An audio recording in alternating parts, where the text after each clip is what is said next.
السلام علیکم everyone, welcome to Sabroz academy. اور آج کا ٹاپک ہے ہمارا انشائیہ کی تعریف اور آغاز و ارتقاء۔ انشائیہ کی تعریف، جیسے کہ انشائیہ جو ہے ایک ادبی صنف ہے جس میں مصنف اپنے خیالات، مشاہدات اور احساسات کو آزادانہ اور دل نشین انداز میں بیان کرتا ہے۔ اس کا مقصد جو ہے عالمی یا فکری موضوعات پر روشنی ڈالنا یا زندگی کے مختلف پہلوؤں کو غیر رسمی اور ذاتی انداز میں بیان کرنا ہوتا ہے۔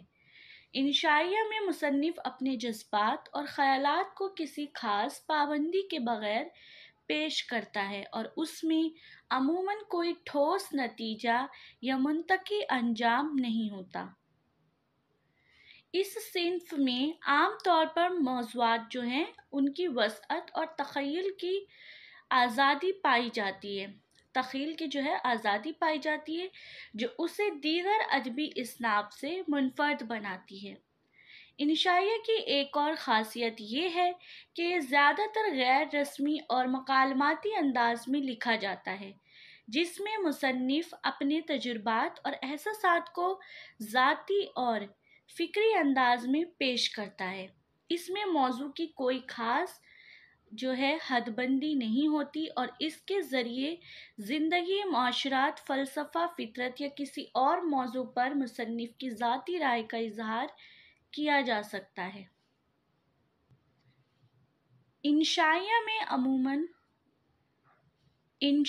میں عموماً تنقیدی یا تعلیمی پہلو کی بجائے تخلیقی اور فنی پہلو زیادہ نمایاں ہوتا ہے، اور اس کا مقصد قاری کو سوچنے پر مجبور کرنا یا کسی موضوع کے مختلف پہلوؤں کو سمجھنا ہوتا ہے۔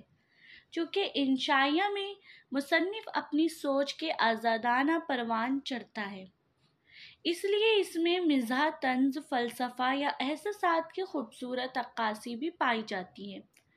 انشائیہ کی ایک اور اہم خوبی یہ ہے کہ یہ موضوع کے پیچیدہ پہلو کو آسان اور دلچسپ انداز میں پیش کرتا ہے۔ اس میں مصنف کی شخصیت کی جھلک واضح طور پر محسوس ہوتی ہے، کیونکہ وہ اپنے خیالات کو براہ راست اور غیر رسمی انداز میں بیان کرتا ہے۔ انشائیہ میں معلومات دینے کا انداز عمومی طور پر ایسا ہوتا ہے کہ قاری کو نہ صرف معلومات فراہم کی جاتی ہے بلکہ اسے غور و فکر کی طرف مائل کیا جاتا ہے۔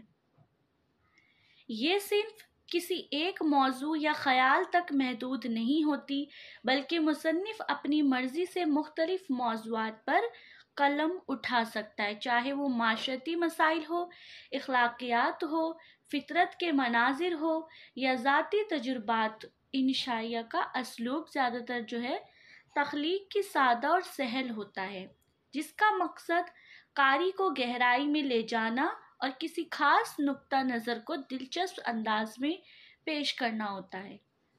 یہ تو تھا ہمارے انشائیہ کا تعارف۔ نیکسٹ بات کریں گے آغاز و ارتقاء پہ۔ انشائیہ کا آغاز و ارتقاء ایک دلچسپ تاریخی کا سفر ہے جو مغربی ادب سے شروع ہو کر اردو ادب تک پہنچا۔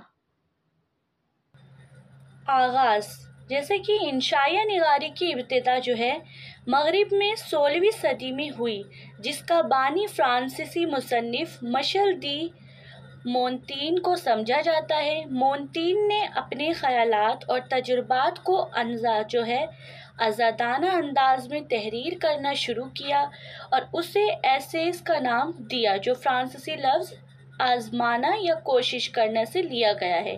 یہی لفظ بعد میں ایسے یا انشائیہ کے طور پر دنیا بھر میں معروف ہوا۔ اردو میں آغاز۔ اردو ادب میں انشائیہ نگاری کا باقاعدہ آغاز 20ویں صدی کے اوائل میں ہوا۔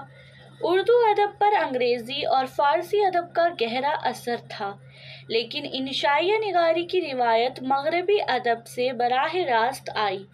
رشید احمد صدیقی کو اردو انشائیہ نگاری کا اہم بانی سمجھا جاتا ہے اور انہوں نے اپنے انشائیوں میں روزمرہ زندگی، معاشرتی مسائل اور تعلیمی موضوعات کو مزاحیہ اور طنزیہ انداز میں بیان کیا، جو قاری کو نہ صرف متاثر کرتا ہے بلکہ ہنسی کے ساتھ سوچنے پر بھی مجبور کرتا ہے۔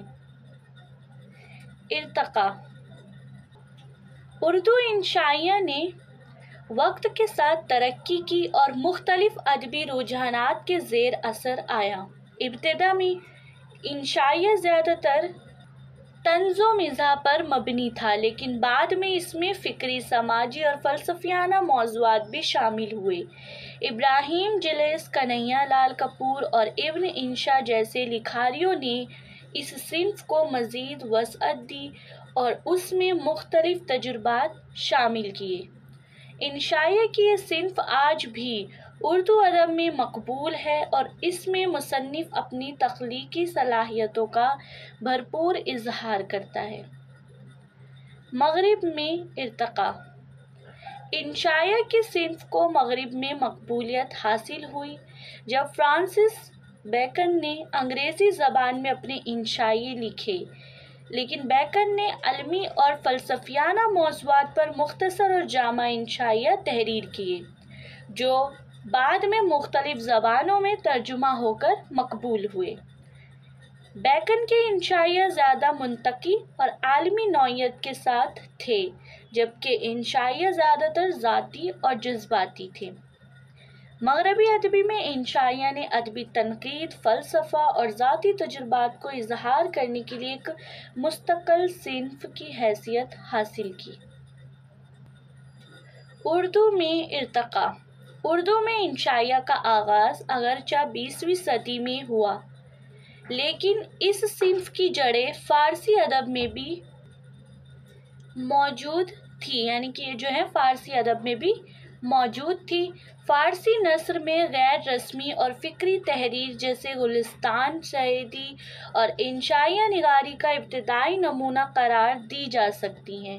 اردو میں انشائیہ نگاری کو فروغ دینے والے ابتدائی لکھاریوں میں محمد حسین آزاد اور سر سید احمد خان بھی شامل ہیں، جنہوں نے اصلاحی اور فکری مضامین لکھے جو انشائیہ کی ابتدائی شکلیں تھیں۔ جدید اردو کا ارتقاء۔ جدید دور میں اردو کا ارتقاء 20ویں صدی کے وسط تک انشائیہ نگاری اور اردو ادب کا ایک مستقل حصہ بن چکی تھی۔ رشید احمد صدیقی کے بعد ابن انشا، شوکت تھانوی اور عصمت چغتائی نے اس صنف کو مزید وسعت دی اور ان کے انشائیے مزاح، طنز اور فلسفے کے انتظار سے بھرپور تھے، جن میں زندگی کے مختلف پہلوؤں پر تبصرے اور معاشرتی مسائل کی عکاسی کی گئی۔ جدید انشائیہ۔ آج کے دور میں انشائیہ ایک آزاد اور لچکدار صنف ہے جس میں لکھاری اپنے خیالات، تجربات اور مشاہدات کو بغیر کسی رسمی ڈھانچے کے بیان کرتے ہیں۔ انشائیہ میں اب سماجی، فلسفی اور ثقافتی موضوعات کے ساتھ ساتھ جدید دور کے مسائل بھی شامل ہیں۔ مثال کے طور پر ٹیکنالوجی، ماحولیات اور عالمی سیاست پر بھی لکھا جا رہا ہے۔ اس طرح انشائیہ کا ارتقاء ایک مسلسل سفر ہے جو ہر دور کے فکری اور ادبی رجحانات کو اپناتے ہوئے آج بھی اردو ادب میں ایک نمایاں مقام رکھتا ہے۔ تو یہ تھا ہمارے انشائیہ کا آغاز و ارتقاء اور اس کا تعارف۔